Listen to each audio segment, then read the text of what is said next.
저는 이상철입니다. 올해 78살 한국 재즈계에서는 1세대로 불리는 사람입니다. 제 인생은 음악과 함께였고 특히 재즈는 제 영혼의 일부가 되었습니다. 1953년 13살 어린 나이에 처음 재즈를 만났을 때의 그 충격을 아직도 잊지 못합니다. 6.25 전쟁이 끝난 직후였어요. 서울 거리는 아직 폐허였고 사람들 얼굴에는 전쟁의 상흔이 그대로 남아있던 시절이었죠. 그날은 제 사촌형을 따라 미팔군 부대 근처에 갔습니다. 호기심 많은 소년이었던 저는 부대 클럽에서 흘러나오는 소리에 이끌려 몰래 들어갔어요. 그때 처음 들은 음악은 카운트 베이시 오케스트라의 연주였습니다. 그 강렬한 브라스 섹션의 울림, 스윙하는 리듬, 자유로운 즉흥 연주. 그 순간 제 인생이 완전히 바뀌었다고 해도 과언이 아닙니다. 얘야, 이거 가져. 그날 한 미군 병사가 건넸던 LP 레코드는 카운트 베이시 오케스트라의 앨범이었어요. 제 인생 첫 LP였죠. 집에 돌아와 그것을 들을 방법이 없어서 사흘 동안 그냥 재킷만 보며 상상 속에서 음악을 들었던 기억이 납니다. 나중에야 동네 다방에 부탁해 틀어볼 수 있었죠. 고등학교에 입학했지만 교과서보다 악보에 더 마음이 갔습니다. 16살에 학교를 자퇴하고 색소폰을 배우기 시작했어요. 아버지는 매를 들었고 어머니는 날마다 눈물로 밤을 지새웠습니다. 공부도 않고 뭘 배우겠다는 거냐. 음악 같은 건 밥 벌어다 주지 않아. 아버지의 호통이 지금도 귓가에 생생합니다. 하지만 저는 이미 음악의 세계에 빠져 있었고 다른 길은 생각할 수 없었습니다. 19살에 미팔군 클럽에서 색소폰 주자로 활동하기 시작했습니다. 당시 미팔군 클럽은 한국 재즈 음악의 요람이자 학교였어요. 먹고 살기 위해 시작한 연주였지만 그곳에서 진정한 음악의 길을 발견했습니다. 밤마다 미국 음악가들의 연주를 보며 기술을 익히고 짧은 휴식 시간에는 그들에게 질문 세례를 퍼부었죠. 23살에 군대에 갔다가 제대 후 다시 음악의 길로 돌아왔습니다. 하지만 부모님의 바람대로 조금은 안정적인 길을 찾아 음악교사 자격증을 취득했어요. 검정고시로 학력을 인정받는 과정이 쉽지는 않았지만 음악에 대한 열정은 그 어떤 장벽도 넘게 했습니다. 32살이 되던 1979년 종로구에 상철 음악학원을 열었습니다. 색소폰과 트럼펫 레슨을 전문으로 하는 작은 학원이었지만 그 시절 재즈 음악은 한국에서 매우 생소했어요. 클래식이나 대중음악을 가르치라는 주변의 조언을 뿌리치고 오직 재즈만 고집했습니다. 이건 음악의 자유를 가르치는 것이야. 악보에 갇힌 음악이 아니라 가슴으로 느끼는 음악을 전하고 싶어. 이런 생각으로 시작했는데 놀랍게도 1970년대와 80년대를 거치며 200명이 넘는 제자들이 저희 학원을 거쳐갔습니다. 제 인생의 또 다른 전환점은 1988년이었습니다. 동료 음악가들과 함께 한국 최초의 정통 재즈 클럽 솔 재즈를 공동 설립했어요. 이태원의 작은 지하 공간을 빌려 시작했는데 당시로서는 매우 파격적인 시도였습니다. 개업 첫날 고작 3명의 손님이 왔어요. 그중 2은 우리 가족이었고요. 하지만 포기하지 않았고 점차 재즈를 사랑하는 이들이 모여들기 시작했습니다. LP 컬렉션을 본격적으로 모으기 시작한 것은 1965년부터였습니다. 28살 때였죠. 처음에는 연주 기술을 배우기 위한 참고용으로 시작했지만 점차 그것은 저의 가장 큰 열정이 되었습니다.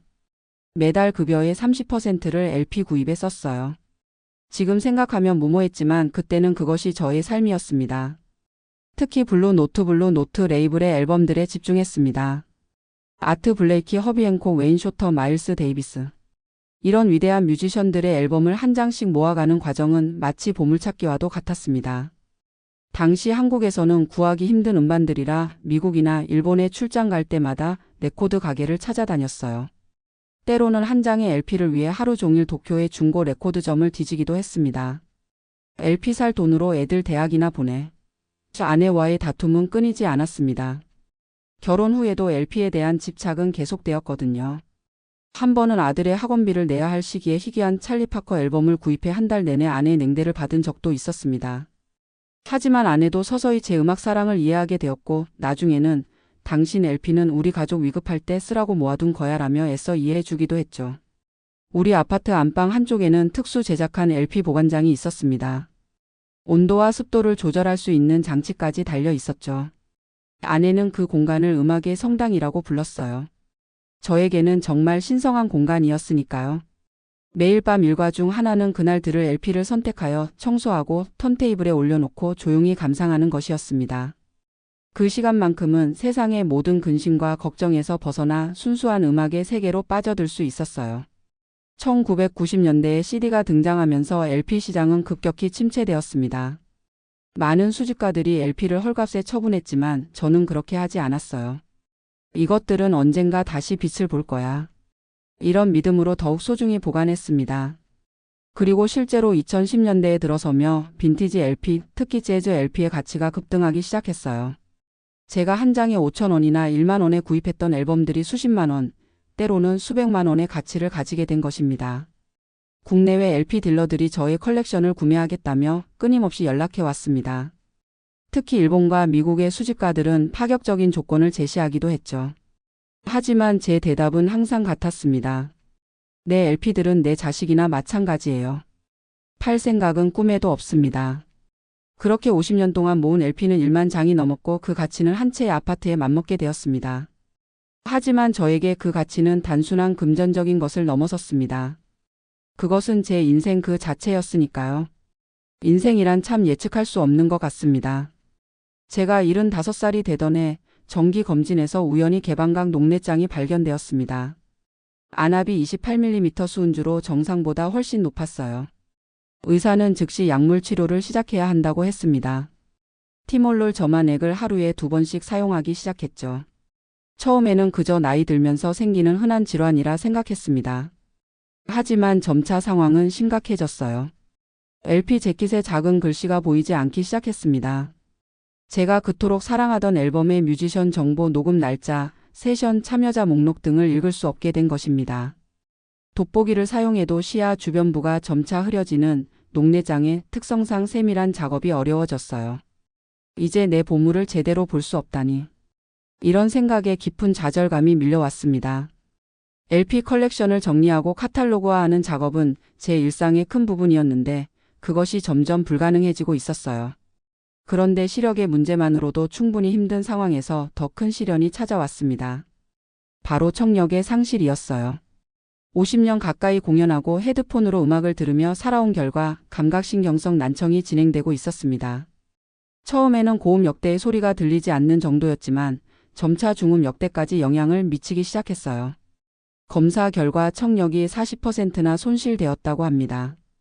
음악가에게 청력 상실은 최악의 악몽입니다. 특히 재즈처럼 섬세한 하모니와 음색의 변화가 중요한 음악에서는 더욱 그렇죠. LP를 틀어놓고 감상할 때면 예전에는 명확하게 들리던 피아노의 터치감, 베이스의 깊은 울림, 드럼의 브러쉬 스트로크 같은 디테일이 뭉개져서 들리기 시작했습니다. 270만 원을 들여 고가의 보청기를 구입했지만 결과는 실망스러웠어요. 보청기는 소리를 증폭시켜주기는 했지만 음질 자체가 왜곡되었습니다. 마치 훌륭한 오디오 시스템 대신 저렴한 휴대용 라디오로 음악을 듣는 것 같았어요. 내 인생의 전부였던 음악이 점점 멀어져 가는 느낌이었습니다. 이것이 고통의 끝이라면 나는 견딜 수 있을 것 같았습니다. 하지만 고통은 여기서 그치지 않았습니다. 30대 때 발견된 B형 간염도 저를 괴롭히고 있었어요. 평생 관리해온 만성질환이었지만 최근 간 수치가 크게 상승해 ALT가 72까지 올라갔습니다. 약물 치료를 병행하기 시작했고 이로 인한 부작용으로 만성 피로와 무기력증이 찾아왔어요. 오후만 되면 극심한 피로감이 밀려왔습니다. 예전에는 하루 종일 LP를 정리하고 관리해도 힘들지 않았는데 이제는 2~3시간만 작업해도 지쳐버렸어요. 하루에 9알씩 먹어야 하는 약들을 관리하는 것도 큰 부담이 되었습니다. 15년 전 아내가 유방암으로 세상을 떠난 후 저는 혼자 살고 있었습니다. 아들은 35살 때인 2008년에 캐나다로 이민을 갔고 1년에 한 번 정도만 한국을 방문했어요. 그런 상황에서 건강관리는 오롯이 제 몫이었습니다. 아프면 중환자실로, 죽으면 장례식장으로 실어다 달라는 농담 섞인 말을 지인들에게 자주 했지만 실제로는 많이 두려웠습니다. 가장 힘든 순간은 밤이었어요. 젊었을 때는 밤이 창작과 감상의 시간이었지만 이제는 고독과 불안의 시간이 되었습니다. 침대에 누워 천장을 바라보며 내 인생의 의미가 무엇인지 자문하곤 했어요. 50년 넘게 쌓아온 LP 컬렉션은 여전히 내 방 한쪽을 가득 채우고 있었지만 이제는 그것을 온전히 즐길 수도 없는 상황이 되었으니까요. 어느 날 밤 평소처럼 LP 한 장을 골라 틀었습니다. 존 콜트레인의 A 러브 서프림이었어요. 젊은 시절 이 앨범은 저에게 영적 각성과도 같은 경험을 선사했었습니다. 하지만 그날 밤 콜트레인의 색소폰 소리는 이전과 달리 흐릿하게 들렸어요. 눈물이 흘렀습니다. 내 인생의 가장 큰 기쁨이었던 음악이 이제는 온전히 내 것이 될 수 없다는 사실을 인정할 수밖에 없었습니다. 밤새 앨범들을 하나씩 꺼내 살펴보았어요. 각 앨범에 얽힌 추억들이 물밀듯이 밀려왔습니다. 첫 월급으로 산 마일스 데이비스의 카인드 어브 블루, 아내와의 첫 데이트 날 들었던 빌 에반스의 선데이 애터 빌러지 뱅가드, 아들이 태어난 날. 축하의 의미로 구입한 찰리 파커의 버드 언드 디아이지. 이 모든 앨범들이 제 인생의 중요한 순간들과 함께했습니다. 음악이 내게서 멀어져 간다 해도 이 추억만큼은 영원히 내 것이다. 그날 밤 이런 생각으로 스스로를 위로했습니다. 하지만 운명은 저에게 또 다른 선택을 요구하고 있었어요. 2023년 9월의 어느 아침, 평소와 다름없이 차 한 잔을 마시며 오전을 보내고 있었습니다. 갑자기 전화가 울렸어요. 발신자 화면에 형의 이름이 떠 있었습니다. 20년 가까이 소원했던 형으로부터의 전화라 의아했지만 무슨 일인지 궁금해 받았습니다. 상철아. 형의 목소리는 떨리고 있었습니다. 우리 아들이 수술을 받아야 하는데. 형의 말에서 절박함이 느껴졌습니다. 조카 아들, 즉 제 조카의 아들이 심근병증이라는 희귀 심장질환을 앓고 있다는 소식이었어요. 의사는 해외에서 심장 이식 수술을 받아야 한다고 했고 예상 비용은 3억 원이 넘는다고 했습니다. 형과 저는 어릴 때는 매우 가까웠지만 성인이 되면서 점차 소원해졌습니다. 형은 자영업을 하다가 몇 번의 실패를 겪었고 저는 음악의 길을 선택하며 각자의 삶을 살았어요. 마지막으로 얼굴을 본 것이 20년 전이니 거의 한 세대가 지난 셈이었습니다. 그날 저녁 형의 집을 찾았습니다. 형은 80살의 노인이 되어 있었고 앙상한 몸의 기력도 많이 쇠했더군요. 조카는 35살에 결혼해서 이제 42살이 되었다고 했습니다. 중소기업에 다니며 월급 380만 원으로 두 자녀를 키우고 있었어요. 조카의 아들, 즉 제 조카의 아들은 20살 대학생이었습니다. 가족회의가 열렸습니다. 형은 자영업 실패 후 기초연금으로 근근히 살아가고 있었고 노후 자금은 전혀 없었어요. 조카도 두 자녀의 교육비와 생활비로 저축은 거의 불가능한 상황이었습니다. 온 가족이 모든 재산을 동원해도 1억 원을 모으기 어려운 현실이었어요. 조카의 아들을 처음 만났을 때 그 아이의 창백한 얼굴이 지금도 눈에 선합니다. 호흡이 가빠 보였고 말할 때마다 가슴을 움켜쥐는 모습이 안타까웠어요. 의사의 진단서를 보니 심장 이식 없이는 5년 이상 생존이 어렵다고 되어 있었습니다. 형 걱정하지 마세요. 내가 도울 수 있는 방법을 찾아볼게요. 제 입에서 나온 말이었지만 솔직히 어떻게 해야 할지 막막했습니다. 제 월 수입은 국민연금 96만 원과 개인연금 58만 원, 합해서 154만 원이 전부였으니까요. 종로구에 있는 30평형 아파트가 있긴 했지만 그것은 제 유일한 거주지였습니다. 그날 밤 집으로 돌아와 거실에 앉아 밤새도록 1만 장의 LP를 바라보았습니다. 내 인생의 절반을 바쳐 모은 소중한 컬렉션이었지만 이제는 온전히 즐길 수도 없는 상황이 되었습니다. 시력은 점점 나빠지고 청력도 절반 이상 잃어버린 상태였으니까요. 문득 아내가 생전에 했던 말이 떠올랐습니다. 당신 LP는 우리 가족 위급할 때 쓰라고 모아둔 거야. 아내는 항상 제 음악에 대한 열정을 이해하려 노력했지만 동시에 실용적인 면도 생각했던 것 같아요. 그녀가 이런 상황을 본다면 어떤 선택을 하라고 할까요? 며칠을 고민한 끝에 결단을 내렸습니다. LP 컬렉션을 매각하기로 한 것입니다. 다만 처음 받았던 카운트 베이시 앨범을 비롯한 특별한 의미가 있는 100장 정도만 남기고 나머지는 모두 팔기로 했습니다. 내 청력이 이미 절반인데 LP를 붙들고 있을 이유가 있을까? 그리고 한 젊은이의 생명은 그 어떤 컬렉션보다 값진 것이다. LP 매각 과정은 생각보다 복잡했습니다. 먼저 한국, 일본, 미국, 영국의 LP 딜러들에게 동시에 매각 제안을 했어요. 컬렉션의 규모와 상태, 희귀성을 고려해 가격을 제시해달라고 요청했습니다. 여러 제안 중에서 일본의 딜러가 가장 높은 가격인 2억 8천만 원을 제시했고 그와 협상을 진행하기로 했어요. 일본 딜러와 그의 팀이 한국을 방문해 일주일간 LP 평가 작업을 진행했습니다. 그들은 제 아파트 거실에 진을 치고 앉아 한 장 한 장 상태를 확인하고 가치를 평가했어요. 블루노트 레이블의 초반 프레싱 앨범들, 국내에는 단 몇 장밖에 없는 희귀 재즈 LP들, 뮤지션들의 사인이 담긴 특별판, 이런 것들이 특히 높은 가치를 인정받았습니다. 평가를 마친 후 계약서에 서명하는 순간은 정말 가슴 아팠습니다.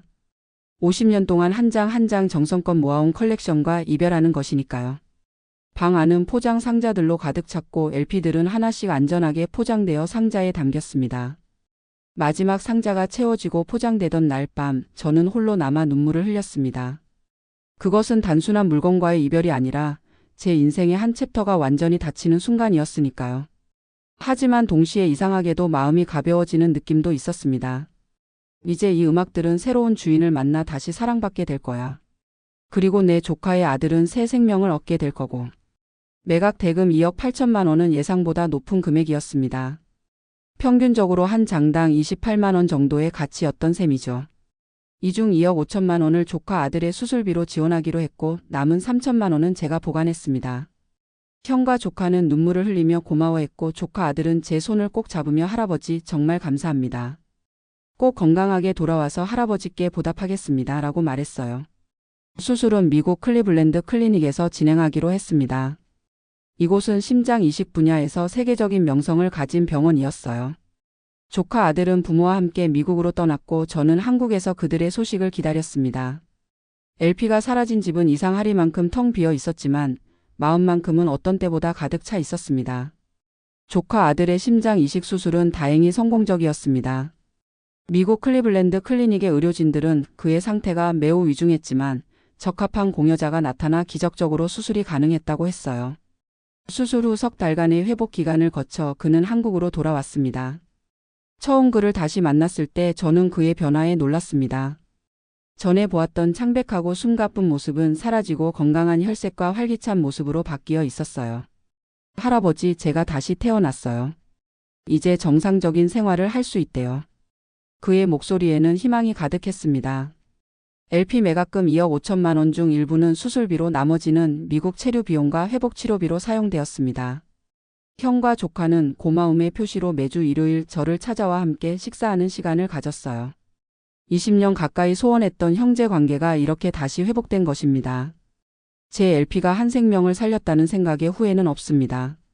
이런 말을 주변 사람들에게 자주 했지만 솔직히 처음에는 컬렉션에 대한 그리움이 컸습니다. 빈 방을 바라볼 때마다 50년 동안의 추억이 물밀듯이 밀려왔어요. 하지만 그런 감정은 점차 감사함으로 바뀌어 갔습니다. 가장 아끼던 LP 100장만 남겨두었는데 이것들만으로도 제 음악 인생의 중요한 순간들을 기억할 수 있었습니다. 그리고 예상치 못한 일이 생겼어요. 제가 사는 지역의 노인복지관에서 재즈 명방 감상회를 열어보지 않겠냐는 제안을 받은 것입니다. 처음에는 제 청력 문제 때문에 주저했지만 용기를 내어 시작해보기로 했습니다. 주 2회 제가 남겨둔 100장의 LP를 가지고 노인복지관에서 감상회를 진행했어요. 처음에는 참가자가 5명에 불과했지만 점차 입소문이 나면서 20명 이상이 모이게 되었습니다.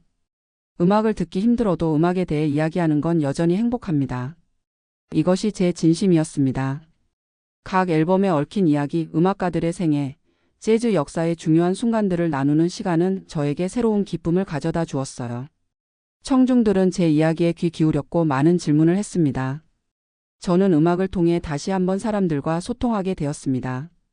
또 다른 흥미로운 변화는 손자의 도움으로 시작한 유튜브 채널이었습니다. 캐나다에 살고 있는 아들이 방학을 맞아 23살 손자를 한국에 보냈는데 그 아이가 제안했어요. 할아버지의 재즈 이야기를 영상으로 담아보면 어떨까요? 그렇게 시작된 할배의 재즈 이야기 채널은 생각보다 많은 관심을 받았습니다. 특히 청각장애인들을 위해 자막과 이미지 중심으로 재즈 역사를 시각화하는 프로젝트가 호응을 얻었어요. 제 자신이 청력 문제를 겪고 있다 보니 소리 없이도 음악을 이해할 수 있는 방법에 관심이 많았거든요. 손자는 영상 편집과 자막 작업을 도왔고 저는 내용을 구성했습니다. 대학에서도 초청 강연 요청이 들어왔습니다. 아날로그 음악의 매력이라는 주제로 디지털 시대에 살고 있는 젊은이들에게 LP와 아날로그 사운드의 가치를 이야기했어요. 손가락으로 LP 홈을 따라가며 음악을 만지던 그 감각을 전하고 싶어요. 음악은 들리는 것만이 아니라 만져지고 느껴지는 것입니다. LP를 매각한 후 예상치 못한 선물들이 저에게 찾아왔습니다. 먼저 조카 가족이 최신형 청력 보조 장치를 선물해 주었어요. 일반 보청기보다 훨씬 성능이 좋은 1200만 원 상당의 장치였는데 이것 덕분에 음악 감상의 질이 크게 향상되었습니다. 그리고 수술 후 회복한 조카 아들이 저를 찾아와 특별한 제안을 했어요. 할아버지, 제 심장에 음악 들려주세요. 그는 의학을 공부하고 싶다며 자신처럼 심장 질환으로 고통받는 이들을 돕고 싶다고 했습니다. 그리고 앞으로의 공부와 진로에 대해 제 조언을 구하고 싶다고 했어요. 이렇게 우리는 정기적으로 만나 음악과 삶에 대해 이야기하는 시간을 갖게 되었습니다.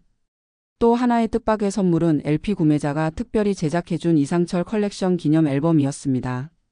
일본 딜러는 제 컬렉션의 가치를 인정하여 그중 특별한 100장을 선정해 사진과 함께 소개하는 화보집을 만들어 보내왔어요. 당신의 컬렉션은 단순한 물건이 아니라 한 사람의 열정과 인생이 담긴 예술품입니다. 이 책을 통해 그 가치가 영원히 기억되길 바랍니다. 그의 메시지에 저는 깊은 감동을 받았습니다. 내가 포기한 것보다 얻은 것이 훨씬 많아요. 이게 진짜 부자입니다. 이런 말을 자주 하게 되었습니다. LP라는 물질적인 것을 포기했지만 그 대신 가족의 회복, 생명의 기적, 새로운 관계의 형성이라는 값진 선물을 받았으니까요. 매각 수익금 중 남은 3천만 원으로는 새로운 꿈을 계획하고 있습니다. 소규모 아날로그 음악 박물관을 만드는 것입니다. 남아있는 LP 100장과 함께 한국 재즈의 역사를 보존하고 공유하는 공간을 만들고 싶어요. 이미 국내 음악 관련 기관들과 협의를 시작했고 정식 등록 재즈 아카이브를 설립하는 프로젝트도 진행 중입니다. 또한 한국 재즈 역사 구술체록 작업에도 참여하고 있습니다. 1세대 재즈 연주자로서 제가 경험한 한국 재즈의 태동과 발전 과정을 기록으로 남기는 일입니다. 우리나라 재즈 역사가 제대로 정리되지 않은 채 사라지는 것이 안타까웠습니다. 이제라도 그 역사를 보존하는 데 기여하고 싶어요.